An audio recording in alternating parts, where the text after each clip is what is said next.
हम उनसे पूछते थे कि ये रोड बननी क्यों चाहिए, तो वो बोलते जी टूरिज्म की वजह से। लेकिन टूरिज्म की वजह से क्यों, अगर उनसे पूछा जाए कि टूरिज्म कैसे आएगा किसी के पास कोई।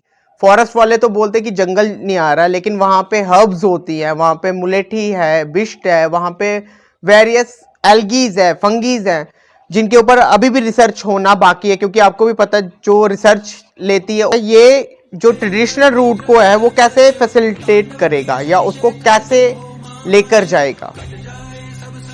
अगर ये लेकर भी जाता है तो ये क्या जो पुरातन रास्ता है, जो हमारा ट्रेडिशनल रास्ता है, उसको फॉलो करता है।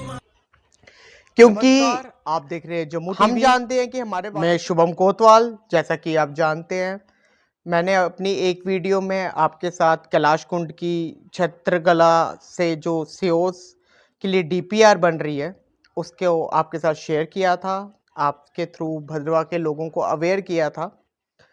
तो उसके तर्ज पे काफ़ी यूथ और काफ़ी बुज़ुर्गों के मिक्स मैसेजेस मुझे आए, और उसके तर्ज पे एक यूनाइटेड भद्रवा करके सोसाइटी का गठन भी हुआ, जिसमें मनोज पादा जी चेयरमैन, प्रेसिडेंट अभिमन्यु जी, वाइस प्रेसिडेंट रजित कोतवाल जी और मीडिया एडवाइज़र मुझे रखा गया। तो जब हम डिफरेंट डिफरेंट जगहों पे गए और हम लोगों से इंटरेक्ट हुए, हमने पूछा कि ये रोड बननी चाहिए या नहीं बननी चाहिए, तो उसमें काफ़ी मिक्स सवाल थे।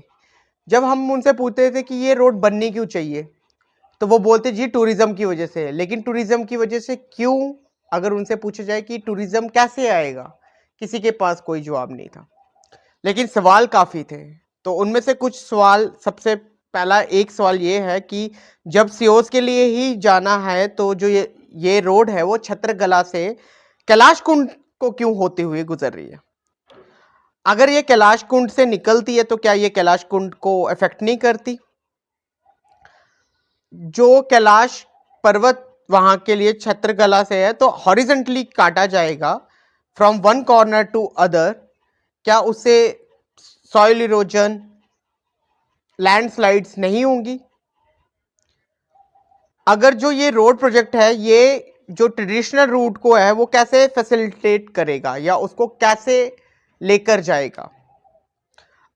अगर ये लेकर भी जाता है तो ये क्या जो पुरातन रास्ता है, जो हमारा ट्रेडिशनल रास्ता है, उसको फॉलो करता है। क्योंकि हम जानते हैं कि हमारे वासुकी नाग जी महाराज जब कैलाश के लिए गए, वहां पे वो कहीं पे रुके, कहीं पे रोए, कहीं पे बैठे, अकॉर्डिंग टू पुराण।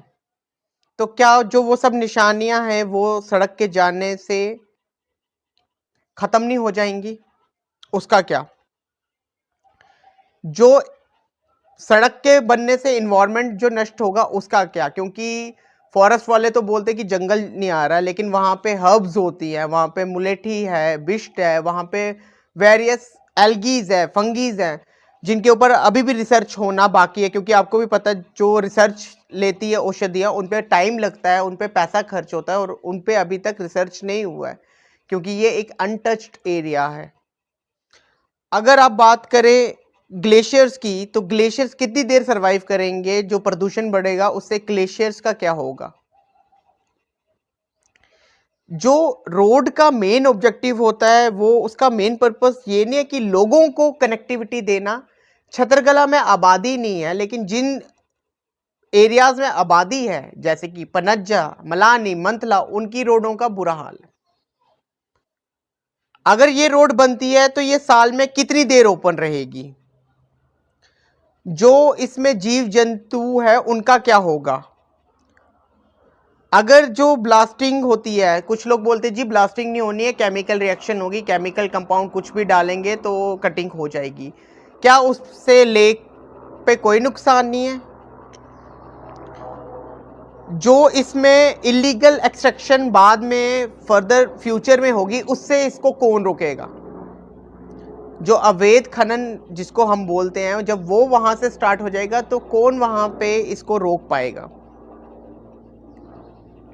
अगर सियोस तक पहुंचना ही इनका ऑब्जेक्टिव है, अगर सियोस तक पहुंचना ही इनकी चाह है, तो उसके रास्ते में और भी राह आती है, वो क्यों नहीं चुनते। हमारे जो वाटर रिसोर्सेज है जिनको हम चश्मे बोलते हैं, हमारा नीरू है वो सूख जाएगा, हम अपनी आने वाली पीढ़ी को क्या देंगे? वो हमें अब शब्द कहेंगे, मैं तो नहीं सुनना चाहता, मेरे साथ जो लोग जुड़े हैं वो तो नहीं सुनना चाहते, आप सुनना चाहते तो वो आपका डिसीजन है। जो इसके फेवर में लोग हैं वो क्यों नहीं कहीं पे यूथ्स को बुलाते, या जो लोग इसके फेवर में नहीं हैं क्यों नहीं डिबेट्स करते? आपको अगर कैमरे के ऊपर डिबेट करनी है, आप कैमरे के ऊपर डिबेट कीजिए। अगर आपको कैमरे के सामने नहीं आना है, आप सभाओं में जाके डिबेट कीजिए, लेकिन इसके बारे में चर्चा कीजिए, क्योंकि चर्चा से ही इसका रास्ता निकलेगा। आज के लिए बस इतना ही। फॉर फर्दर डिटेल्स मैं आपको बोलूंगा कि आप हमें फॉलो कीजिए, लाइक कीजिए, शेयर कीजिए। जय भारत, जय हिंद।